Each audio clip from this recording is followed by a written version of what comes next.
The fall of the mighty Luzira bound as anti-corruption net titans around former Speaker Anita.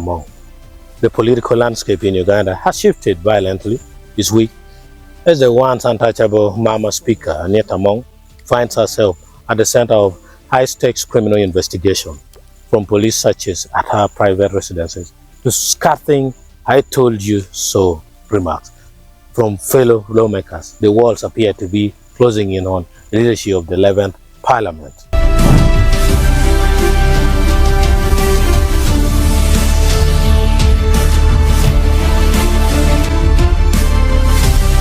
You hate to Luzira, I'll take Butabika. The most stinging rebuke came from Masindi woman MP Akiki Florence Asiimwe, who revealed a chilling past exchange with the embarrassed former speaker. According to Asiimwe, among ones threatened her with a mental health committal for her vocal criticism. Former Speaker Anita told me that I should be taken to Butabika mental hospital because I was criticizing her. Asiimwe shared, but I replied that since Butabika and Luzira prison are on the same road, I will go to Butabika as you hate to Luzira. Asiimwe prophecy seems to be gaining traction as the Criminal Investigations Directorate (CID) intensifies its scrutiny of the Speaker's assets and conduct in office. And the Luzira maximum push zone, they are on the same road, isn't it? So as they drop me to Butabika for medical checkup, you will go. I hate her. She never replied. You go to Luzira, me I go to where? To Butabika. So I started hitting. And with my prayers, with my TikToks, I thank you media. You have played a big role. But monitor, you didn't publish my death. I thank you media. You have helped me with my TikTok.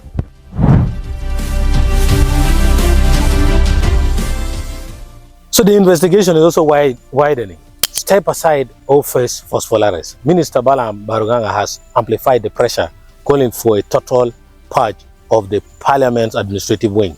In a stern warning, he demanded that the Clerk of Parliament, internal and external auditors, and HR directors step aside immediately to pave the way for a transparent investigation.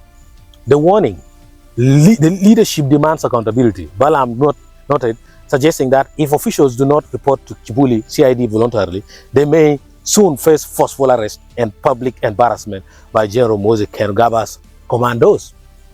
The legal view. There's also human rights lawyer Nicholas Opiyo, who is now calling for the immediate release of anti-corruption protesters who were previously jailed for highlighting this very issue. Opiyo argues that the preponderance of evidence from recent police searches proves the youth protesters were right all along and should be applauded, not condemned.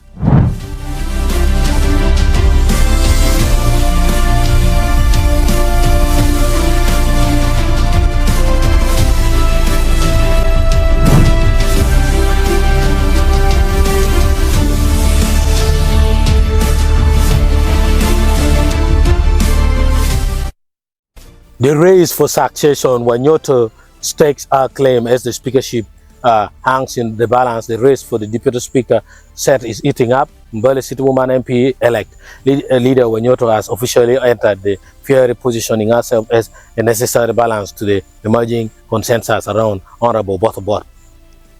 There's also the power balance. Honorable Dodoth emerging as a top consensus candidate for leadership.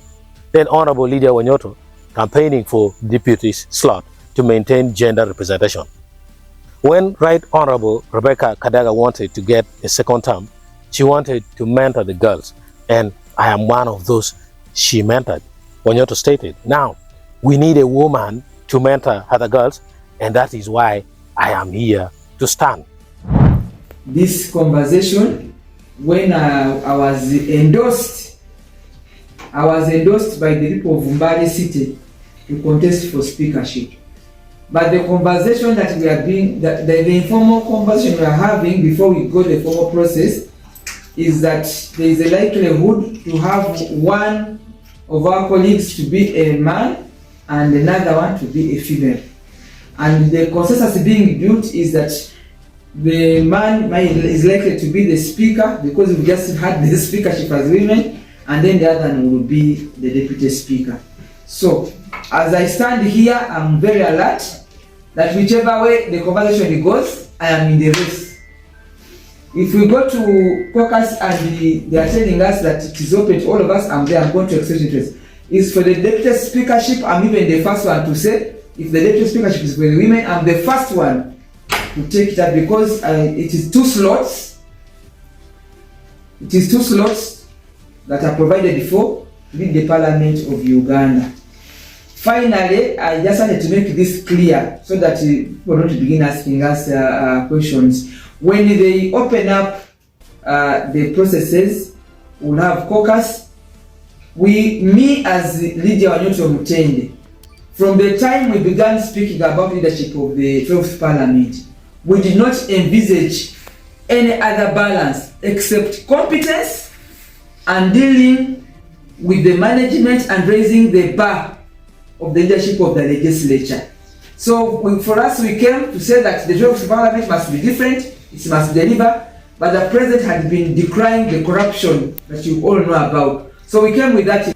The bottom line is, with the CID and internal auditors under immense pressure to deliver results, the Kego siege marks a turning point in Ugandan politics. The era of unchecked parliamentary power is facing its greatest challenge yet, leaving the public to wonder who will be the next to face the road to Luzira.